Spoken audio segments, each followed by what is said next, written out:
पत्नी को अगर कोई एक हथियार चाहिए पति और ससुराल पक्ष के लोगों को परेशान करने के लिए, तो वो मेंटेनेंस से बड़ा कोई हथियार नहीं हुआ करता।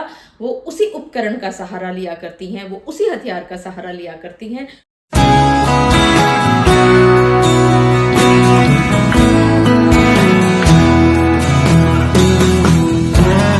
अक्सर ये देखा गया है कि भरण पोषण यानी कि जो खर्चे का केस हुआ करता है, उसको पति और ससुराल वालों को परेशान करने के लिए एक हथियार के रूप में पत्नियां इस्तेमाल करती हैं। क्योंकि बहुत सारे मामले ऐसे भी देखे जा रहे हैं आजकल जहां पे पत्नी वेल एस्टेब्लिश्ड है, फाइनेंशियली बहुत स्ट्रांग है और पति जो है वो फाइनेंशियल क्राइसिस का सामना कर रहे हैं, फिर भी अदालतों ने आदेश दिया है पतियों को कि पत्नी के रख रखाव के लिए भुगतान वो कुछ करें। जी हाँ, आप सभी ने बिल्कुल ठीक समझा। इसी तरह की परेशानी आप सभी के साथ भी आती है। आज के इस वीडियो में आप सभी के साथ उन सभी आधारों पर विस्तार से चर्चा करेंगे कि ऐसे कौन कौन से आधार हैं जिन आधारों का प्रयोग करके पति अपनी पत्नी को खर्चा देने से अपने आप को बचा सकते हैं। मैं एडवोकेट मोहिनी मोना आप सभी का पुनः स्वागत करती हूं और आप सभी देख रहे हैं आप सभी का पसंदीदा चैनल मोहिनी मोना एडवोकेट। अगर आपने मेरे इस चैनल को अभी तक सब्सक्राइब ना किया हो या आप मेरे इस चैनल के लिए नए हैं तो इसको जल्दी जल्दी सब्सक्राइब कर दीजिएगा ताकि आपको इसी तरह के लीगल इंफॉर्मेटिव वीडियोज की नोटिफिकेशन सबसे पहले मिल सके। अब देखिए, पत्नी को अगर कोई एक हथियार चाहिए पति और ससुराल पक्ष के लोगों को परेशान करने के लिए, तो वो मेंटेनेंस से बड़ा कोई हथियार नहीं हुआ करता। वो उसी उपकरण का सहारा लिया करती हैं, वो उसी हथियार का सहारा लिया करती हैं और पति बहुत परेशान हुआ करता है। आप सभी को मालूम ही होगा कि हाल फिलहाल में, ध्यान दीजिएगा इस बात पर, कि हाल फिलहाल में अभी एक कोर्ट ने एक वकील पति को, यानी कि पति वकील है और जो उनकी पत्नी है वो जज साहिबा हैं, उसको भरण पोषण का भुगतान करने का आदेश दिया। अब देखिए, कहां तो एक वकील महोदय और कहां एक जज साहिबा, और इस वकील महोदय को ये आदेश दे दिया कि आप अपनी पत्नी जो कि जज साहिबा है उसको भरण पोषण देंगे।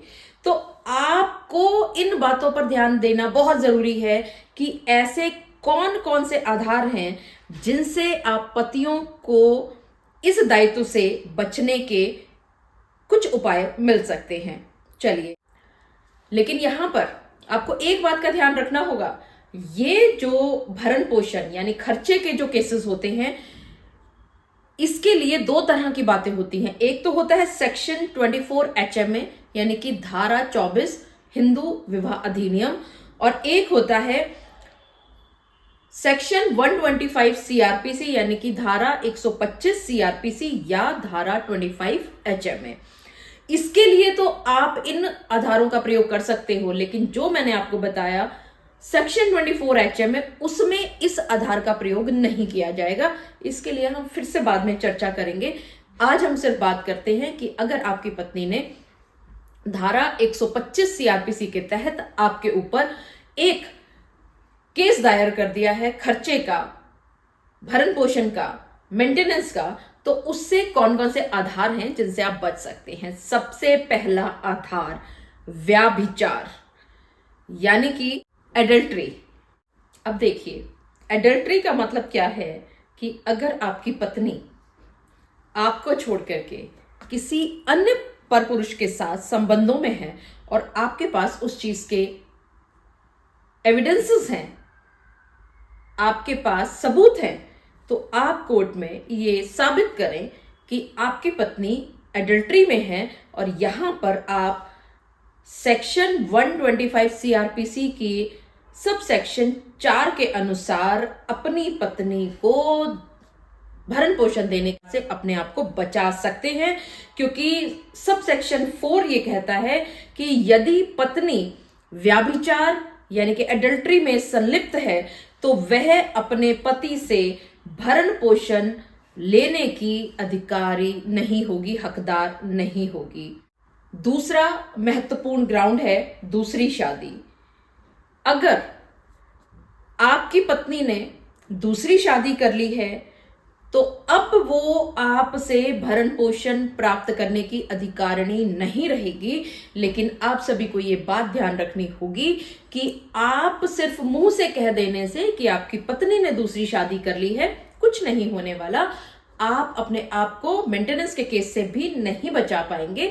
आपको ये साबित करना होगा कि आपकी पत्नी ने दूसरी शादी कर ली है। अगर आपकी पत्नी ने दूसरी शादी कर ली है तो अब अगर वो मेंटेनेंस ले सकती है तो अपने उस पति से ले सकती है जिसके साथ अब उसने शादी कर ली है। आप किसी भी तरह से आपके लिए या आपकी तरफ से वो जो उसका अधिकार था उस अधिकार को वो खो बैठती है। तीसरा महत्वपूर्ण आधार या ग्राउंड परित्याग यानी कि डिजर्शन। अगर आपकी पत्नी ने जानबूझ करके इनकार कर दिया है, आपको छोड़ दिया है, तो अब आपका जो अधिकार था कि आपको अपनी पत्नी को खर्चा देना है, आप उससे बच जाते हैं। लेकिन यहां पर यह बात साबित होना बहुत जरूरी है कि आपकी पत्नी ने अब आपके साथ बिल्कुल भी नहीं रहना चाहती है। और जब भी आप उसको साथ रहने की बात कर रहे हैं तो वो बिल्कुल साफ साफ इनकार कर देती है कि वो आपके साथ नहीं रहना चाहती।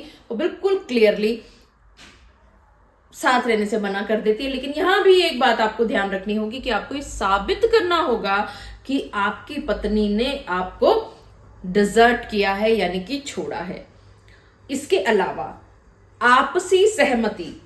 अगर आप पति और पत्नी के बीच में कुछ भी ठीक नहीं चल रहा था और आप एक आपसी सहमति से एक कागज बना लेते हैं और आप ये उसमें लिख देते हैं कि आप इतने समय के लिए आप दोनों अलग अलग रहेंगे, उस कागज को अगर आप कोर्ट में दिखा देते हैं तो भी आप ये मान के चलिएगा कि आप पति को भरण पोषण का भुगतान करने की जरूरत अब नहीं होती है।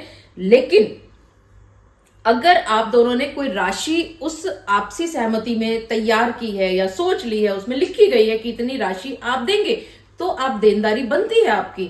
अदरवाइज अगर उसमें पैसे का कोई भी बातचीत नहीं लिखी है और ये लिखा हुआ है कि आप दोनों आपसी सहमति से 1 साल के लिए अलग रहेंगे और जो पति है वो उत्तरदायी नहीं होगा पत्नी के भरण पोषण के लिए, तो आपको कोई भी पैसा नहीं देना होगा। इसके अतिरिक्त एक और बात जिस पर आप अपनी पत्नी को पैसा देने से बच सकते हैं वो है कि आपकी पत्नी अच्छी पढ़ी लिखी हो तो भी आप अपना इस खर्चे के केस से बच सकते हैं, खर्चा देने से बच सकते हैं। क्योंकि आपको यहां पर यह साबित करना है सिर्फ कोर्ट में कि आपकी पत्नी के पास प्रोफेशनल डिग्रीज हैं और वो जानबूझ करके आपसे पैसा खींचने के चक्कर में वो अब नौकरी नहीं कर रही है। इसके अतिरिक्त अगर आपकी पत्नी किसी भी तरह के किसी बिजनेस में लगी हुई है, कोई नौकरी कर रही है, चाहे वो प्राइवेट है चाहे गवर्नमेंट है, तो आप अपने आप को अपनी पत्नी को खर्चा देने से बचा सकते हैं। लेकिन यहां पर भी आपको इस बात का ध्यान रखना जरूरी है कि वो नौकरी कर रही है, इस बात की जो सबूत है, जो एविडेंसेस हैं, वो आपको ही कोर्ट में देने होंगे। आपको ही ये साबित करना होगा कि आपकी पत्नी जो है वो नौकरी कर रही है दूसरी। ये कुछ मुख्य ग्राउंड्स हैं जिन आधारों को अगर आप कोर्ट में प्रूव कर देते हैं तो आप 125 सीआरपीसी के सब सेक्शन 4 के जरिए अपने आप को बचा सकते हो इस पत्नी को पैसा देने से। मुझे पूरा विश्वास है कि आप सभी को मेरे आज की इस वीडियो के माध्यम से एक बात भली भांति पता चल गई होगी कि अगर आप ये साबित कर दें कि आपकी पत्नी एडल्ट्री में है या आपकी पत्नी ने दूसरी शादी कर दी है या आपकी पत्नी ने जानबूझ करके आपको छोड़ दिया है या आप दोनों पति और पत्नी आपसी सहमति से आप अलग अलग रह रहे हैं या आपकी पत्नी के पास उच्च स्तर की प्रोफेशनल डिग्रीज हैं या आप ये साबित कर दें कि आपकी जो पत्नी है वो नौकरी कर रही है, तो आप उसको खर्चा देने से अपने आप को बचा सकते हैं। मुझे पूरा विश्वास है कि आप सभी को मेरा आज का वीडियो भी बहुत अच्छा लगा होगा। अगर आपको मेरा आज का वीडियो भी अच्छा लगा तो इसको लाइक, शेयर और कमेंट करना ना भूलिएगा। और हाँ, अगर आप मेरे इस चैनल के लिए नए हैं तो इसको जल्दी से जल्दी सब्सक्राइब कर दीजिएगा ताकि आपको इसी तरह के लीगल इन्फॉर्मेटिव वीडियोस की नोटिफिकेशन सबसे पहले मिल सके। अपना और अपने परिवार का बहुत अच्छी तरह से ध्यान रखिएगा। Thank you, take care, bye bye.